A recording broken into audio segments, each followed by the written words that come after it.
Welcome to the Virtual College Exploration for all North and South Carolina students, sponsored by the Carolinas Association of Collegiate Registrars and Admissions Officers and StriveScan. Thank you for joining us. A few housekeeping announcements before we get started. You can use the Q&A button on your screen to type your questions to our presenters at any time. Your camera and microphone are off, so the panelists cannot see or hear you. This is just one of the many different sessions happening, so be sure to check out the full schedule at CACRAO.org. This presentation is being recorded and will be available within about a week at the same time and the same website, CACRAO.org. I'd now like to turn it over to our presenters.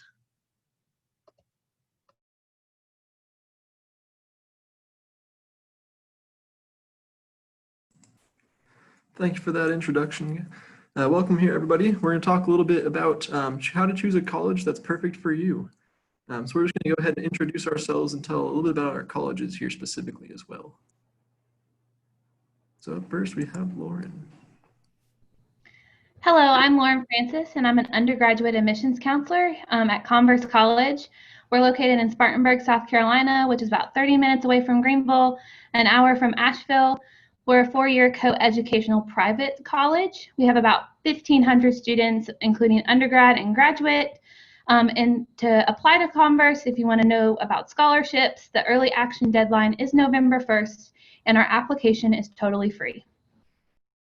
Awesome, thank you.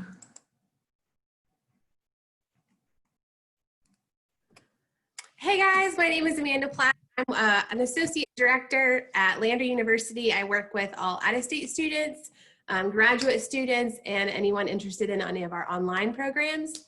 Lander University is located in what we like to call the small city, big town, suburban Greenwood. It's about an hour south of Greenville, South Carolina, or if you live in North Carolina, 2.5-ish hours from Charlotte, just as a location. We are a four-year public co-educational university. We were founded in 1872, so we've been around a little while. Our enrollment's about 3,500 students, including graduate, online, and undergrad. You'll see our cost of attendance listed there. That's our sticker price. Nobody ever pays the full freight. So we have a lot of students that come in with scholarships, loans, grants, different type of aid there. We are rolling admissions. I did that.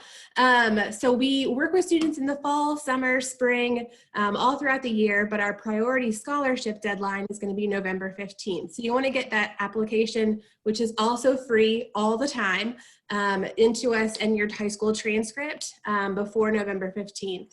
And then you'll see there listed is our, we're test optional for the fall of 2021. So we have a little bit of wiggle room there when it comes to being admitted and what we need to see there, but we'll pass it over to the next person. Awesome, thank you. So my name is Corey Deal. I'm an admissions counselor at Brevard College. We're located in Brevard, North Carolina, about 40 minutes south of Asheville, about an hour north of Greenville, South Carolina, up in the Appalachian Mountains up there. So it's a really beautiful area, and we are a four-year private liberal arts college. So we are private in about 767 students, so we're definitely on the kind of smaller end of the spectrum there. Our sticker cost per year is $40,650, and then we have half tuition scholarships for any North and South Carolina residents, as well as merit scholarships for out-of-state students and other things available. So we are rolling admissions and test optional, and it is a free application. So feel free to go ahead and apply and send us your test scores and transcripts, and we'll be good to go. I'll go ahead and pass it over to Madeline here. Hello, everyone. My name is Madeline Hux. I am the Assistant Director of Admissions at Western Carolina University. We are located in Cullowhee, North Carolina, which is about an hour west of Asheville. We are a four-year public university. We are part of the NC system. As well, we have about 12,000 students. That also includes our graduate students in distance learning. So we have about 11,000 students here on campus. We are part of the NC Promise Plan, which is a big highlight for us. That is a tuition reduction plan for all students who are undergraduate living on campus, well, residential students. So if you're taking classes on campus, your tuition is only going to be $500 a semester for in-state and $2,500 a semester for out-of-state. Our early action applications are due November 15th if you would like a decision by December 15th. But for more information, feel free to reach out to us. Awesome, thank you. Awesome. My name is Allison Blackwelder. I am an undergraduate admissions counselor at Winthrop University, located in Rock Hill, South Carolina, about 30 minutes south of Charlotte, North Carolina. We are a 4-year public coeducational medium-sized university with about close to 6,000 total students. That's graduate and undergraduate, so a little under 5,000 total undergraduate students. This year is our cost per year. That's including tuition and room and board. And kind of like Amanda said for her school, sticker price. So we have a lot of, most of our students are coming in with scholarships, and we definitely offer out-of-state waivers for our out-of-state students, which would essentially give you in-state tuition. Our fall priority deadline in order to get a decision by December 1st is November 1st. So get all those materials into us by then, and you will get a decision by December 1st. And then our scholarship deadline in order to be eligible for our Winthrop merit-based scholarships is February 1st. And also our application is free until November 1st.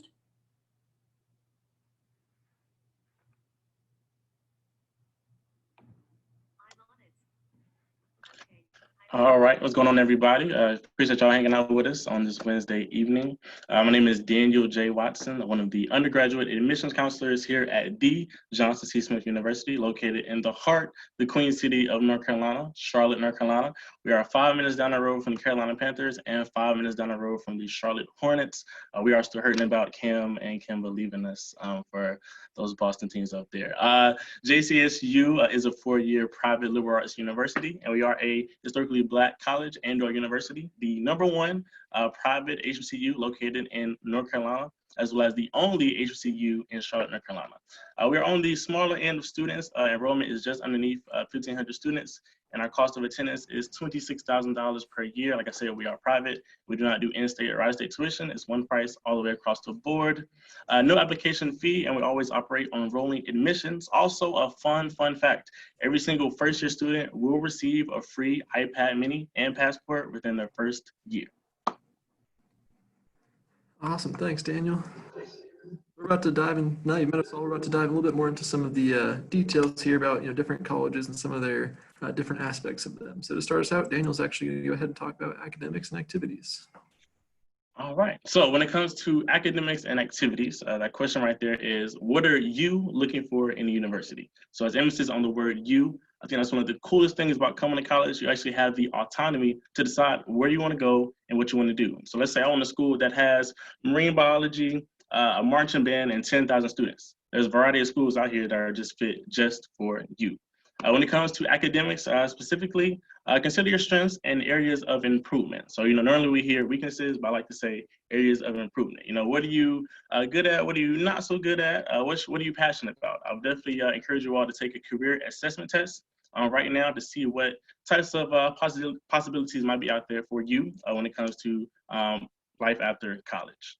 Now, also something to definitely think about, your major isn't necessarily your career. So take me, for instance. When I was in school not too long ago, I'm actually majored in mass media communications. So public speaking was a class that I took. So I definitely didn't think I was going to end up in higher ed or doing admissions work, but here I am right now, speaking to you all right now. So that's what we call a transferable skill.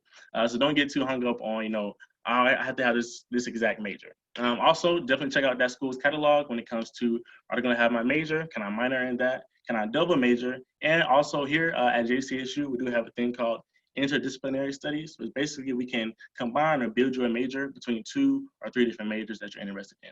Okay. Now, on the flip side, if you do have a specific major, something like marine biology or culinary arts or architecture, definitely make sure you're looking at schools that actually offer what you're looking for. And then definitely, it's not really too many schools out here that aren't going to be offering, study support and tutoring services.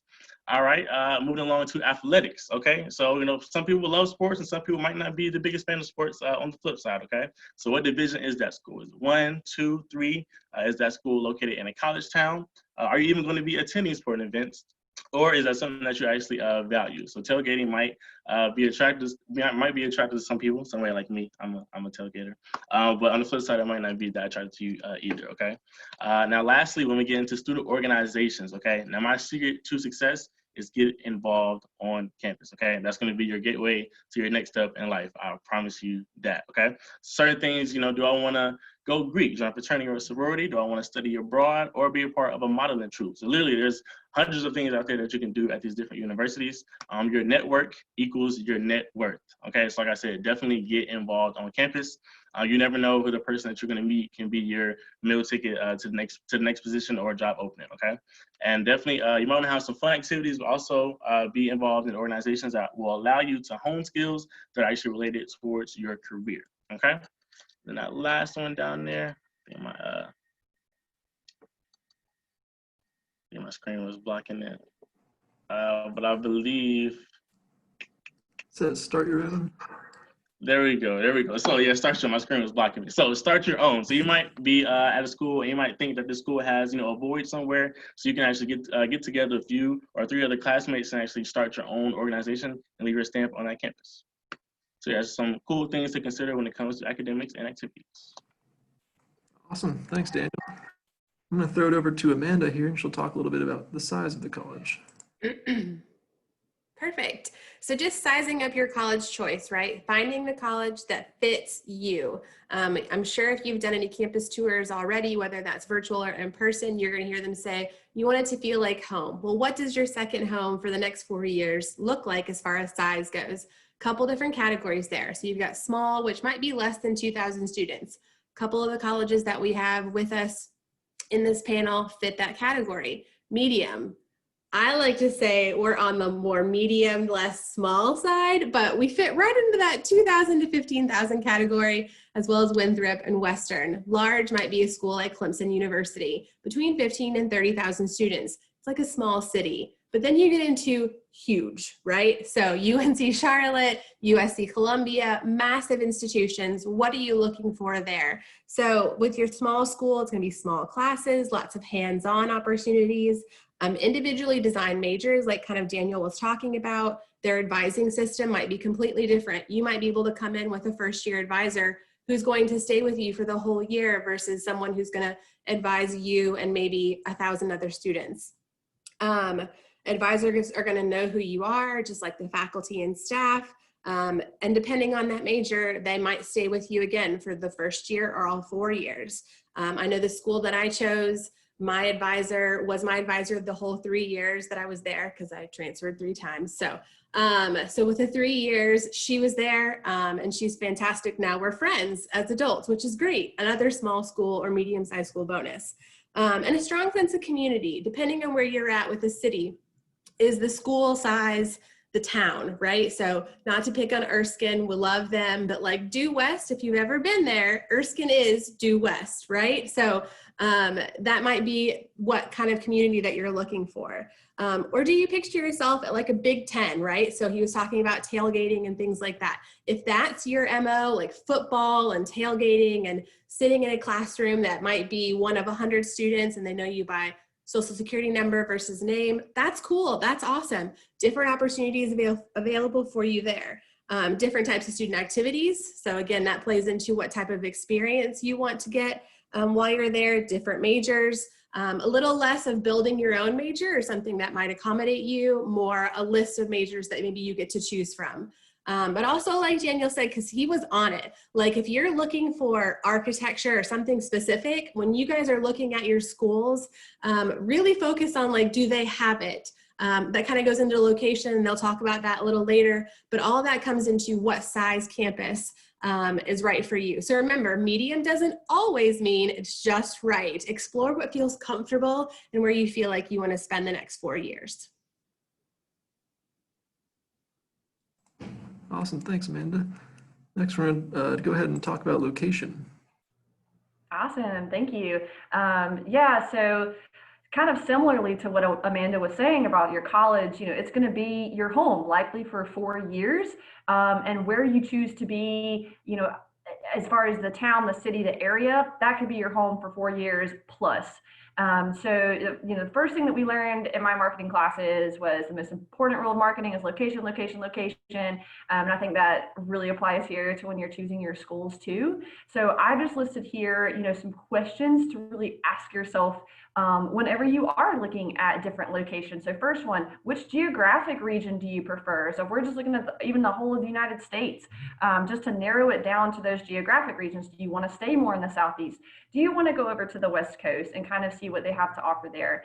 And that sort of plays into maybe how far away from home you want to be. I've talked to, a lot of different students, some that are coming to Winthrop from the Northeast because they want to be a little further away, want to experience something different. And then some that are right down the road, right here in Rock Hill or in Fort Mill or right down the road in Charlotte. So that's also a question to ask yourself. And then, what type of area do you want to live in for the next 4+ years? You want to be more in the mountains? You want to be more on the coast, or even in a city? So some pictures here. That top picture there is the city of Charlotte, and then these other ones are actually universities in these different types of areas, right? So think about where would make you happiest and make you most comfortable there as well. And then, of course, you want to think about what extra costs might you incur, might you have based on the location, right? So if you are further away from home, maybe what kind of transportation costs it's going to be to get back home, or if it's in a bigger city that costs more, right? If you're looking to go to a city versus a town, a lot of times towns are a little bit lower cost of living. So kind of think about things like that as well. You can think about maybe the transportation that they have, the transit that they have within these different areas. Will you really need a car?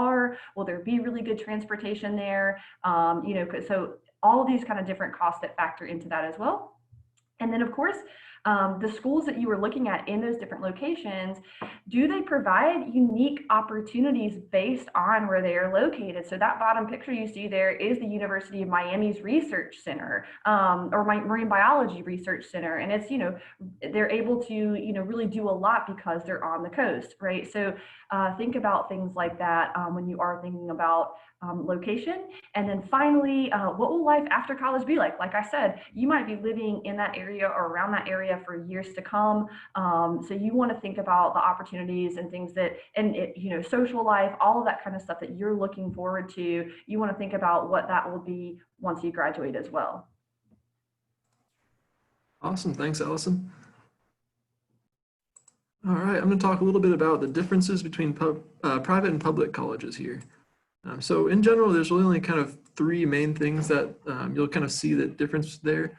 And first being on a kind of religious basis. So being a public college or university, they do have to adhere to the separation between church and state. So on that side of things, there won't be any sort of religious requirements or affiliations there. On the private colleges and university sides, they can be religiously affiliated. It kind of depends on the specific college and university there.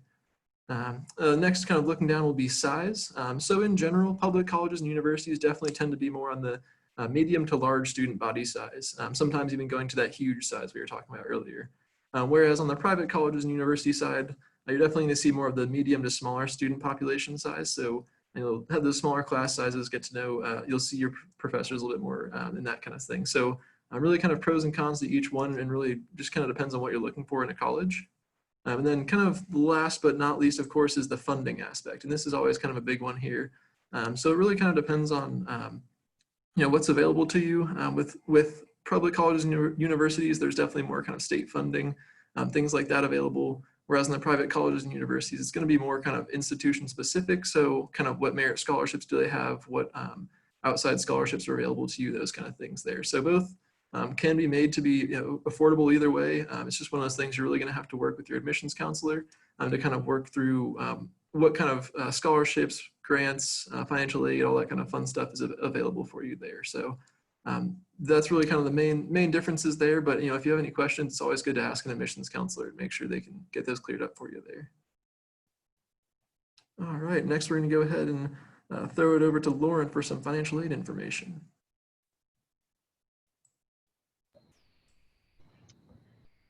Alrighty, so let's talk about some financial aid. I always like to say, if you know you're going to college, you need to file your FAFSA. It's free, first of all, and it opens October 1st. That is National File Your FAFSA Day. So my saying is file early because federal aid will run out. So try to get your FAFSA filed as soon as that FAFSA opens on October 1st. To file your FAFSA, you need to go to studentaid.gov. Like I said, it's completely free. You can complete it in about, I would say, 20, 30 minutes. Here's all of our FAFSA codes, so get out a pen and paper and write them down super quick. And if you didn't get your FAFSA code written down, you can always email one of us and we'll be more than happy to send you our FAFSA code.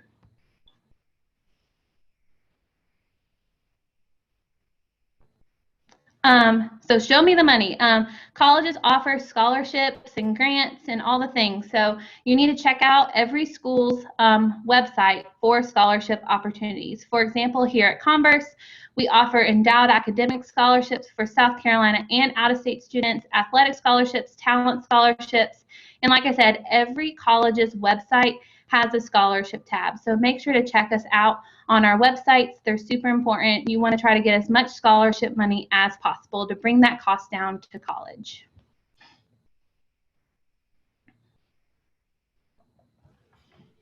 All right, and now I'm going to talk a little bit more about how to visit a school. So we have a number of opportunities available for you guys. And especially today with the impacts of COVID, we've opened up to even more opportunities for you. So one, schedule a Zoom meeting with a counselor if you want to learn more about a school or their admissions process, or even financial aid and scholarships. Feel free to reach out to the school, whether it's the admissions office or their scholarship and financial aid office, to try to figure out how you can schedule that meeting.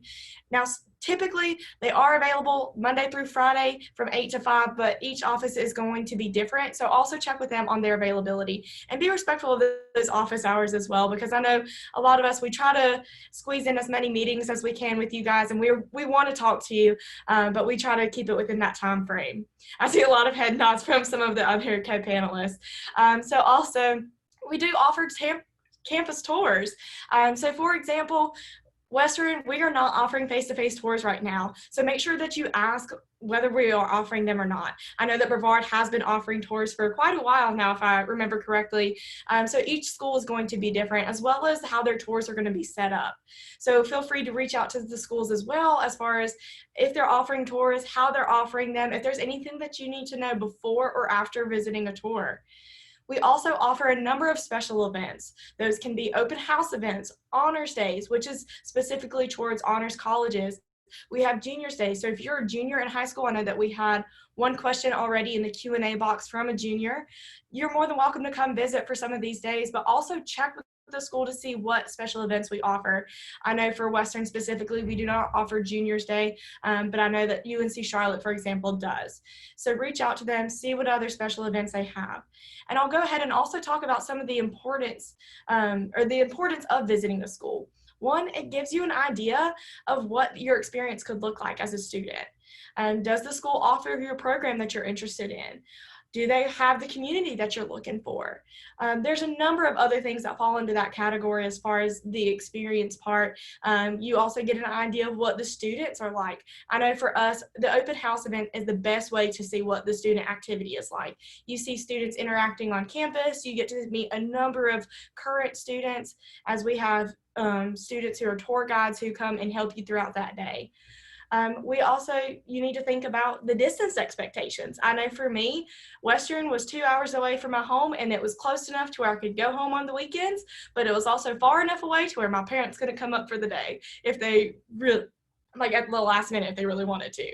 And that was exactly what I needed. Maybe you need a good distance away from your family. Maybe you need that, 5+ hours, or maybe you're someone who likes to be around family and friends from home. And that's okay. Whatever your experience looks like and what you're wanting, that's special to you. So make sure you figure out what's going to be, as far as like the drive time as well, because trust me, 4 hours might not seem a lot, but when you're going home on the weekends, that can add up. So think about driving back and forth as well. Where is the nearest mall? I know for Cullowhee specifically, that's about an hour away. So if you need something like that, something in the cities like Daniel School over at Johnson C. Smith, that might be the best option for you, being right there in Charlotte. But for Western, we are surrounded by mountains, as you can see behind me. So think about the location like Allison talked about earlier. Think about that as well whenever you're thinking about visiting and just the thoughts to run through your head. you will also get a feel of the atmosphere. So like I talked about earlier, the student involvement, do you feel at home? That's a big thing that I encourage to students. If you do not feel at home and you do not feel like you could see yourself living there for 4 years, then that school is not for you. So find something where you feel comfortable, and also a place where you're going to be able to use the resources and you feel comfortable enough to go out and reach out to the faculty and staff members with questions or concerns, or maybe you're homesick and you need to go visit this counseling and psychological services for a quick meeting just to get your feelings out. It's okay, we all do it, but find something that's going to be the best fit, because ultimately we want you to say, I love it. We want you to love the campus that you're at. We want you to enjoy your experience. You're going to be there for 4 years. Yes, there are some transfer opportunities in case you don't enjoy the campus as much as you thought. I know, Amanda, you talked about transferring 3 times. I've seen where people have transferred more than that. So it's really up to you as far as finding the right fit and making sure that, you find that home for you, that home away from home. But if you guys have any questions about what exactly that feeling could be like and what exactly to look for within your college experience, feel free to drop a question in the Q&A chat box and we'll go ahead and get started on answering any of those. Awesome. Thanks, Madeline. So we're going to dive a little bit into, I didn't even notice this last slide. We're going to dive a little bit into some question and answers here. So if you have any sort of questions that have come up throughout this presentation, feel free to throw those in the question and answer box and we'll get those answered for you here. I'm going to go ahead and throw up our contact information as well. If there's any specific, college related questions or, things that we've talked about in this group presentation that you guys have more questions about, feel free to reach out to any of us specifically. We'll be happy to answer those any way we can, whatever works best for you, calling, email, we're here for you guys. So with that being said, we are here for any questions. And I just noticed I made a mistake in my email. This is Allison Blackwelder. There should be an A after my last name, Blackwelder A at Winthrop. So if you are interested in any Winthrop specific questions, there's an A right after that, right before the @ sign. So that is my bad, y'all. I would say there is no dumb question. You couldn't get a better group of people. I don't think you could get a better group of people to ask questions to. So I know we have some juniors, we have some seniors. If you've not started the process, if you're first gen, there's no dumb question. Oh, yay. Speaking of no dumb question, what has been the biggest misconception about college? Oh, that's a really good question. I'll go. I don't know if it's the biggest misconception, but I think a lot of students feel like they have to come in kind of knowing what they want to do. I think that's a big one that I've heard. They get really stressed if they don't know. And I can promise you, you do not need to know what you want to major in. You just don't need to have everything figured out.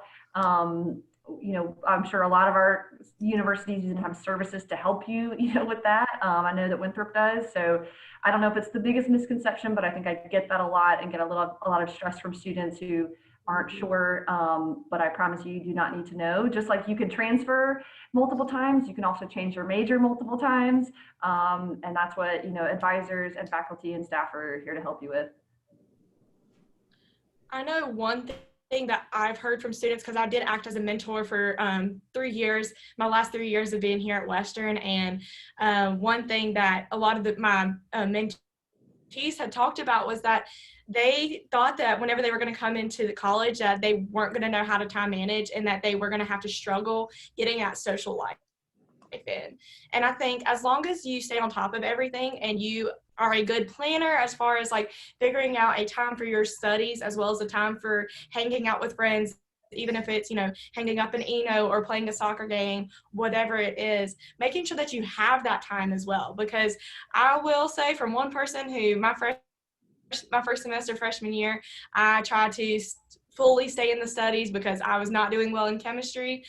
It's okay to not do well in a class. We also understand that there are some classes that are just not for you, but use those resources as well as make sure that you have time with those friends, because whenever I was constantly going to tutoring, I was also missing out on a lot of opportunities to de-stress. And I know a lot of our universities and colleges will also offer programs for that, whether that's bringing puppies to campus, or I know Amanda talked in another panel earlier about ponies on campus. There's a lot of other things that they have available. So use those resources and don't be afraid to like reach out and talk to everyone. You guys, we bring mini ponies to campus and puppies. I'm just saying. So during exam week, absolutely. So the next question is, how do you know whether you'd feel more comfortable at a smaller school? I will say, so transferring 3 times and changing my major 3 times. I started at a very large university. I was 10 hours away from home. I thought I wanted to be really far. As Madeline was saying, I wanted to get out of state and go away. So my parents dropped me off in May. I didn't go home until Christmas break. And I transferred the next spring. So it was all about a feeling. And I know we keep talking about feelings and feeling comfortable and is it your home and things like that. But it's trusting your gut to know that this is the right place for you. It could happen during your campus tour. It could happen when you meet your ambassador tour guide. It could happen on your 3rd visit to campus. We've had some students who've been to every event that we offer just to make sure that that's what they feel comfortable with. And so I think a lot of it has to do with, we go back to campus visits, and I know during COVID right now, it's very difficult to kind of figure that out, and who's hosting visits and who isn't, and a virtual visit might not feel the same, but there's gonna be somebody, and this is just from experience, that you meet or know, and I think that's how you know that that's the right school for you, whether it's small or big. Maybe your high school size. I was one of 86 students in my high school, and so I thought I wanted something big because I didn't want to be in the small pond anymore, and I was totally wrong. I ended up transferring to a school that was not even a third the size of where I started, and it was like the best decision I ever made. And you kind of like, oh my gosh, and your parents. I should have listened to my parents when they said, don't go 10 hours away. You're going to miss us. And I was like, no, I'm fine. I'm an adult. I got it. And I called home more often than I ever thought I would. So I'll let anybody else, if you kind of want to tap into how do you know if you're comfortable with a smaller school or not, but. I'll just throw in a little bit. I know for myself, when I was looking for colleges, I grew up in Florida and really did the kind of large college and university search. So, the Florida State, the University of Florida is those colleges. So I ended up going to Florida State University for my first year. It really ended up not doing well there. The large college size didn't really fit my style. And so I ended up, leaving Florida State to kind of look for something else and ended up finding Brevard College. And pretty much the polar opposite from, probably 50, 60,000 students to about 750.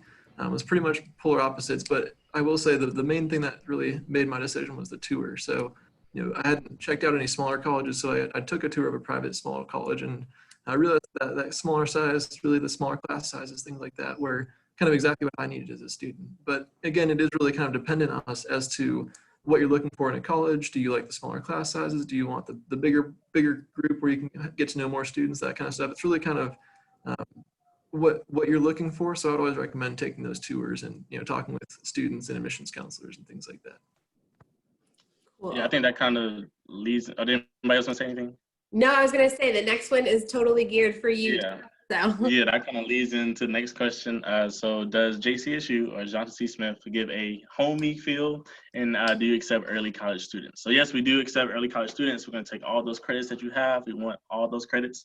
And then do we have a homey feel? So actually, I graduated from UNC Charlotte, so 30,000 students. I know I work at a university that has 1,500 students. So it's way more relaxed. You're not going to be a name on a roster or a body in the classroom here at JCSU. Our root word is family. So literally our motto is become yourself and change our world. So we're going to know what dorm you stay in. If you're not in class, we're going to know if you're not there. Of course, we don't have a GPS tracker or anything like that, but this gives you a sense of community and how close we are here at JCSU. And student to faculty ratio is 13 to 1. So you're definitely going to get that homey feel here at JCSU. Perfect. So the next question is, are freshmen more required to take all core classes? And I'm guessing you're asking about like gen eds and like what that might look like for your major. So if anybody wants to jump in and attempt that one. I can go ahead and cover that one if we'd like. So I know for Brevard specifically, that really kind of depends on what you're interested in. I know all of our incoming students usually will take a number of gen ed courses on top of a few different major courses. So if they know for sure there's a major they're looking for, they'll start taking a few of those mixed with some general education courses. If you're not certain, I mean, undecided is one of our biggest majors. We have a lot of students who will take some of those gen eds and then take some of, like, maybe a criminal justice course or a business course, something like that. Throw a couple different courses in to see, what interests them, what doesn't interest them as much, that kind of stuff. And then, as they're going throughout the years, work in those general education courses. But I know all the way up until my senior year, I was still taking some of those general requirements just to kind of mix it up a little bit. So you're not diving, solely into only into your major specific course. It's kind of nice to break it up with a little bit kind of different courses thrown in there. Mm-hmm.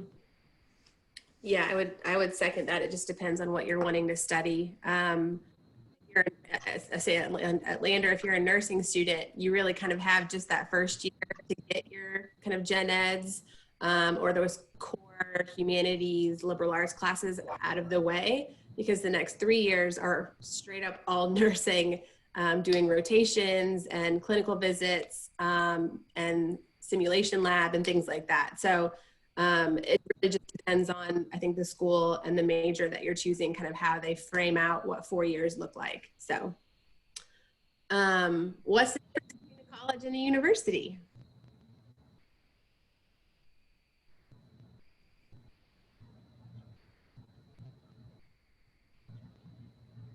And I think that's just, I would say, I think that's just some size and some state, public, private, some state. Kind of goes back to Corey's slide about public versus private and how they, it's how they classify themselves. It's not so much based on size.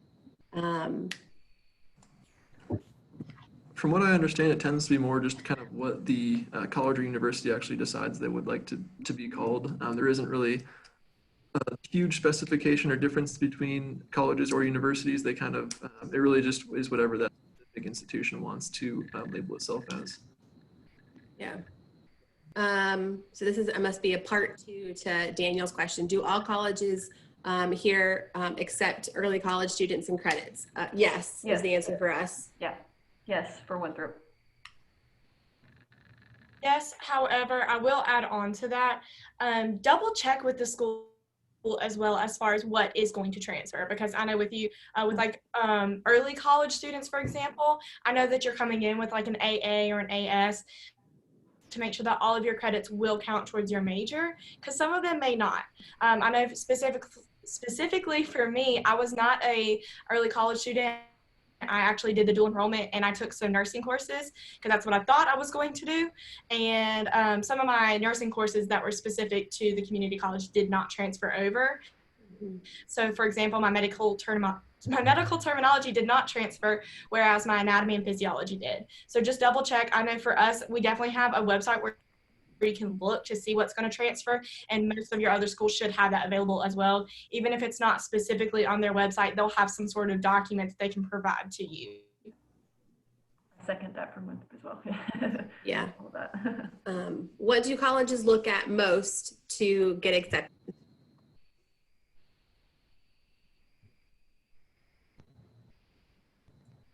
I can answer this one. So right now, Converse, and I think most of the colleges on here are test optional. So right now, you just need to submit your application. For Converse, you just go to converse.edu/apply. Once you submit your application, we will need your transcript.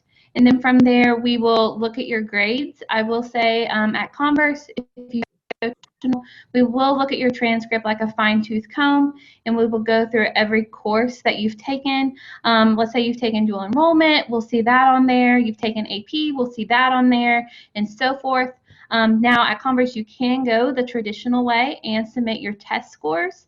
So we would, at that point, if you chose to submit your transcript and test score, we would look at the test score and the transcript. And at Converse, we take a holistic approach, so we'll put 60% into the transcript and 40% into the test score. That's how we do it at Converse. I'm not sure how like Lander, Brevard, Western Carolina, Winthrop, and John C. Smith do it. So y'all can speak for y'all's admissions process. One thing to add to that, because I know you were talking about, yes, most of us should be test optional. However, one thing to keep in mind, we talked about scholarships earlier. If you're wanting a better shot at some additional scholarships, then we highly encourage you to try to take either the SAT or the ACT multiple times and submit those test scores. Because even though we may be test optional, some of the scholarships might not be. Now, that's not for certain. Each one hasn't quite officially decided what they're going to do for this next academic year, but that's just something to keep in mind. Yes, you might be good as far as the admission side of things, but you might not be as competitive for scholarships. Yeah, I definitely echo that. So here at John C. Smith, we haven't made an official decision about being test optional for fall 2021, but definitely bring that SAT or the ACT with you, because that can definitely boost your scholarship amount when it comes to trying to get that money in. Because here at JCSU, we are the Golden Bulls, so we give out golden tickets. I don't have my top hat today, but like the Willy Wonka type thing. So we definitely want to give you this money, but definitely it's going to give you a better shot having that test accompanying the transcript. So yeah.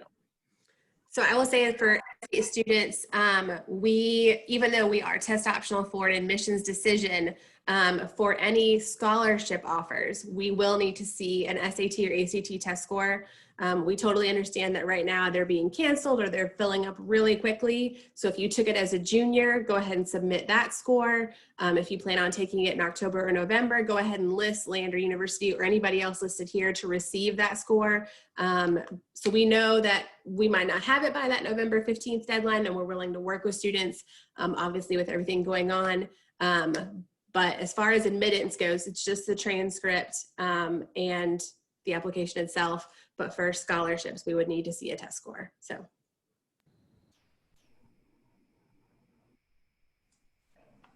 Yeah, we'll go ahead and say for Brevard, it is transcripts, of course, are required, and then it is really kind of an either or as to test scores or test optional there. If you have your test scores already and are confident with those, go ahead and send those in. If you don't feel like those represent you or even haven't been able to take them, go ahead and write our test optional essays there and get those sent in to us, and then we'll look at those. And then it's really kind of whichever one gets you in will be what we use for everything kind of moving forward there. Yeah, and then for Winthrop, I'm kind of going to echo bits and pieces of each person. So we have also not made an official decision on test optional, but I'm also going to echo Amanda and Madeline in how they are and how they relate to scholarships and scholarship awards. So as of right now, we haven't made an official decision, but if you do have those test scores, it will be to your benefit if you can get them. But again, just like they said, we do understand that it's a little tough right now. Awesome. Well, I think that's about everything here. I appreciate all the wonderful questions, and I appreciate you guys joining us here for this presentation. Like we were saying, if there's anything else that kind of comes up in the back of your mind, please feel free to reach out to us. We're always here for you. So we look forward to working with you all. Thanks, guys. You great. Thank everyone. Yeah. Appreciate y'all. Great question. Thank you, everyone.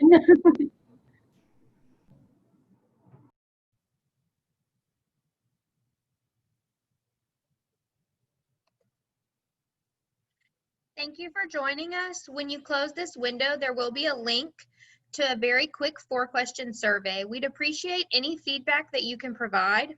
Also, this was just one of many sessions being hosted, so be sure to sign up for an additional session at CACRAO.org. In about a week, you'll be able to find the session's recording as well for other session recordings at CACRAO.org. Thank you.